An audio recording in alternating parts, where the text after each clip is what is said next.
The U.S. Supreme Court. So this matter presents itself to the United States Supreme Court. So in my mind, three things can happen. One, they don't take it up in full, even though I strongly feel they should. Hopefully there's 4 justices, as I understand it, that are required. Number two, Sam Alito, and hopefully a majority, will say, okay, those segregated votes, they were segregated out. Those are unconstitutional. Don't blame us. Don't blame the legislature. You can blame the governor, and you can blame your state court. Or number 3 that nobody's thinking about, and I don't particularly like it. The court could say, look, those segregated votes from our perspective are unconstitutional, but we're going to leave it to the United States Congress to determine whether they're unconstitutional or not, and the state legislature is free to send its own list of electors based on the original statutory election laws. We'll now know how many because they're segregating the votes. If, in fact, the President of the United States won under the existing law before it was changed by the state Supreme Court. In other words, there could be 2 sets of electors set, one certified by the governor, one certified by the legislature under the federal Constitution, and Congress can sort it out. What do you think of those 3 possibilities? Right. Heaven forbid for 2 of them. On the one that I think is the more or most likely is that the Supreme Court will now do its duty in the Pennsylvania case, because it was very clear from the outset that what the governor did and what the state Supreme Court did was utterly unconstitutional. So it's a lawless act.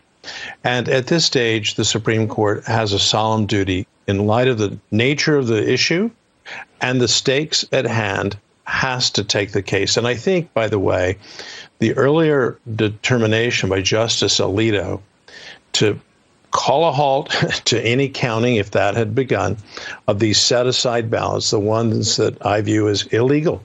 They're just illegal. They don't and should not count. His determination to do that is a signal.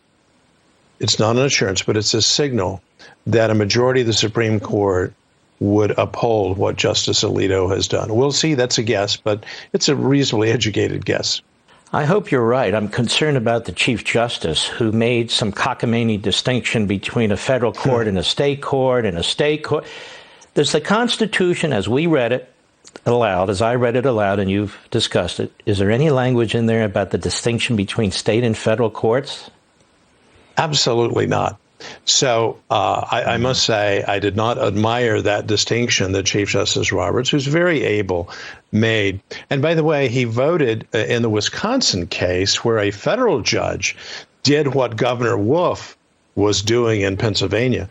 When a federal judge in Wisconsin engaged in those shenanigans, perhaps for a noble reason, let everyone vote and so forth, that federal judge was acting lawlessly. Happily, the Court of Appeals in Chicago put a halt to that. And then the Supreme Court of the United States, without any dissent, so consider that at the time 8-0, said the Seventh Circuit was right, the federal judge was wrong to interfere in that state election.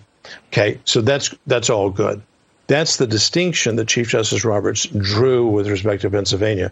But the underlying principle is not one of federalism, as you rightly point out. The real point is legislature, legislature, legislature. Let us all return to the Constitution, read it. It could not be more clear that it's the legislature that's boss and not Governor Wolf. When we return, Judge Starr, I want to ask you a question. How do we select presidents in this country? By the declaration of media organizations and decision groups, or by our constitutional process, the Electoral College, and the statutory process which follows, meeting in Congress, voting in Congress, and so forth? And when there's ongoing litigation, serious litigation in a variety of states, and litigation that is going to come before Congress meets, is that to be dismissed when we consider whether or not a declaration of this candidate or that candidate is President of the United States?